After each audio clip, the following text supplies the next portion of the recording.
Et bienvenue sur Crypto Macal. J'espère que vous allez tous très très bien parce que Bitcoin nous a préparé une petite surprise avec une très belle clôture daily que nous allons nous empresser d'analyser. Mais avant toute chose, on va prendre un peu de recul et directement, comme à notre habitude, aller en weekly. Alors, qu'est-ce que nous avons en weekly? Rien n'a changé. Nous avons toujours des sommets plus hauts que leurs précédents, des plus bas plus hauts que leurs précédents. Nous avons des clôtures de bougies toujours au-dessus de la SSB, mais cette semaine, nous avons une magnifique clôture au-dessus de la Tenkan qui valide tout simplement la bougie précédente et ce ravalement de Tenkan, mais aussi le magnifique W que vous voyez ici en weekly, ce qui annonce une reprise haussière du Bitcoin, mais avant vraiment pour avoir une vraie confirmation de cette reprise haussière, il nous faut avaler tout simplement cette Kinjun.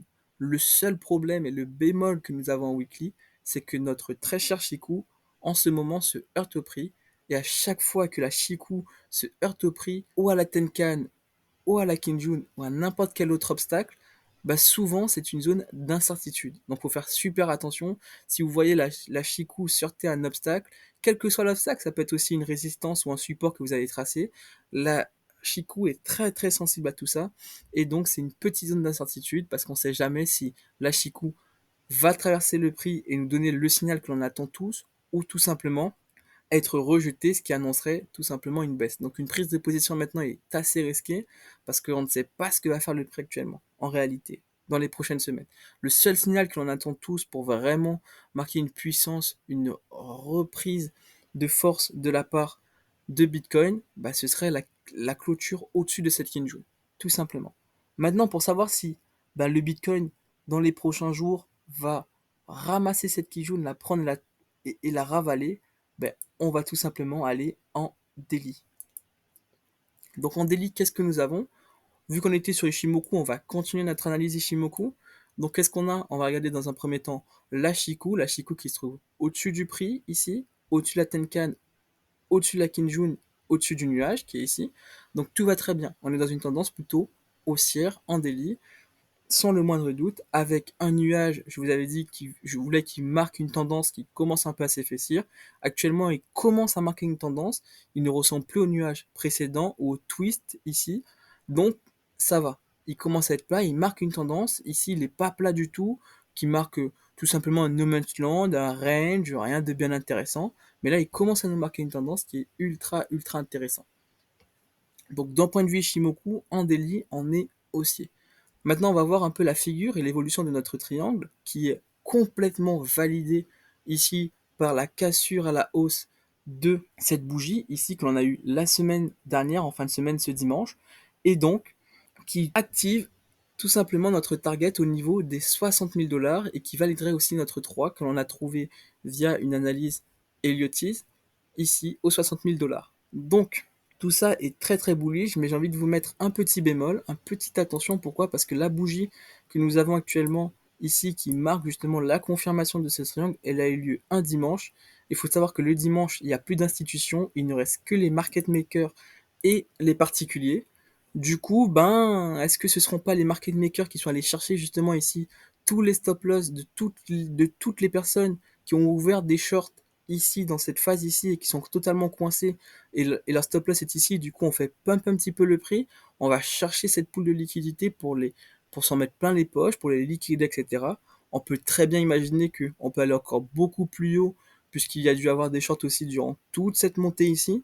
Donc toutes les personnes qui ont ouvert des shorts ici et dans cette zone-là, ben, pour l'instant elles ont la tête sous l'eau, elles se noient et ceux qui ont ouvert des shorts ici, ben elles transpirent un peu quoi parce qu'on commence à atteindre leur prix.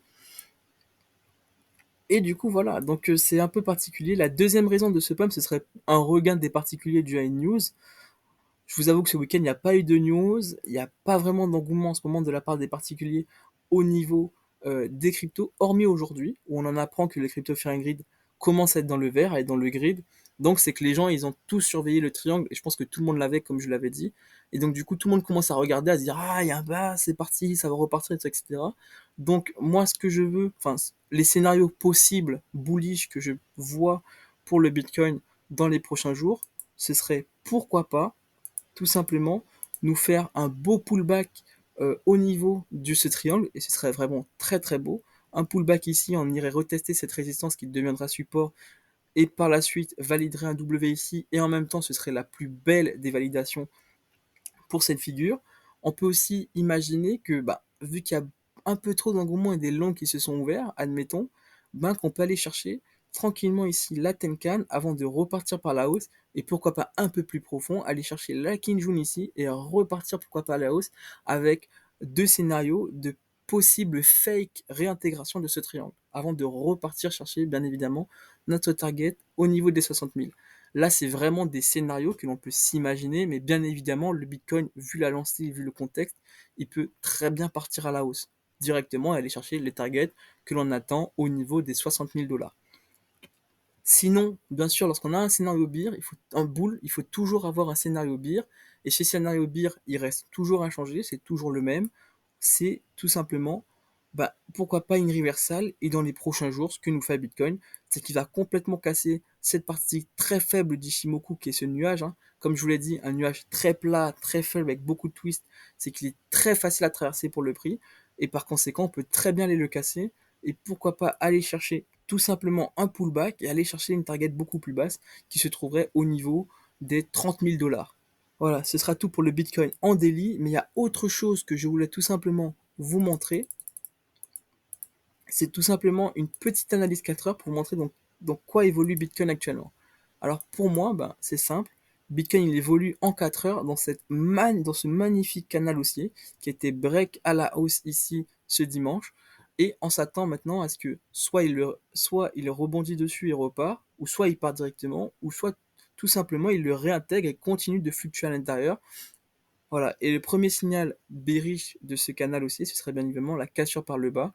Mais autre chose intéressante, et je vous en ai parlé en weekly, c'est que la Chikou, lorsqu'elle se heurte à un obstacle, souvent elle réagit. Vous le voyez ici, la Chikou, elle s'est heurtée à cette SSB, ce petit plat SSB qui sert de résistance en général et qui sont vraiment des bons signaux pour des prises de profit.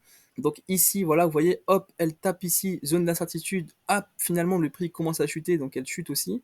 Ensuite, on le casse par le haut, très bon signe et tout. Et là, regardez, la Chikou, elle se heurte au prix, donc on est actuellement ici, tout simplement. Et là, elle se heurte au prix, donc si vraiment on a un biais baissier, on est là, il faut prendre un short, regardez, ça chute. Hop, vous voyez la Chikou qui se heurte au prix, donc vous pouvez vous dire, je vais attendre un peu, parce qu'on sait jamais, peut-être que le prix va rebondir, et ce prix va servir de support. Et c'est exactement la mentalité qu'il fallait avoir. Pourquoi? Parce qu'au final, ce signal, cette petite phase de descente qui, pour certains, peuvent signaler une chute, au final, c'était un point d'entrée. C'était un magnifique point d'entrée pour un long. Pourquoi? Parce que la Chico, elle a réagi, on est reparti à la hausse, tout simplement. Et il faut savoir qu'à chaque fois qu'on est dans une tendance haussière avérée, et là, actuellement, en 4 ans, on est dans une tendance haussière avérée depuis un petit moment. Pourquoi? Parce que la Chico est au-dessus du prix, au-dessus de la Tenkan, au-dessus de la Kinjun, au-dessus d'un nuage qui marque une belle tendance haussière. Donc, à chaque fois que l'on tape, justement, la Tenkan et la Chico, il faut, si vous êtes longue et que vous pensez que ça va monter plus haut et que vous avez vraiment une analyse des divergences, etc., il faut tout simplement prendre vos positions.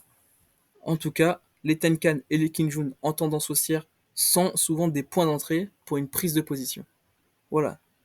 Donc c'est tout pour aujourd'hui. J'espère que vous avez aimé cette petite vidéo, mais juste pour vous faire un petit peu sourire, on va finir sur quelque chose d'assez intéressant, qui est très très léger à ne pas prendre en compte. C'est vraiment un petit truc que j'aime bien, que j'aime bien observer, c'est un petit indicateur, et qui s'appelle tout simplement le MACD.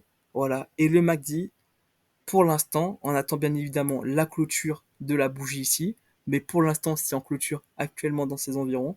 Il cross, bullish, et souvent en weekly, lorsque l'on a nos premières bougies qui cross bull, c'est souvent annonciateur d'un retournement de tendance et d'une reprise haussière qui se fera sur du assez long terme. Voilà, j'espère que cette analyse vous aura plu, que vous avez aimé, et surtout, vive Bitcoin!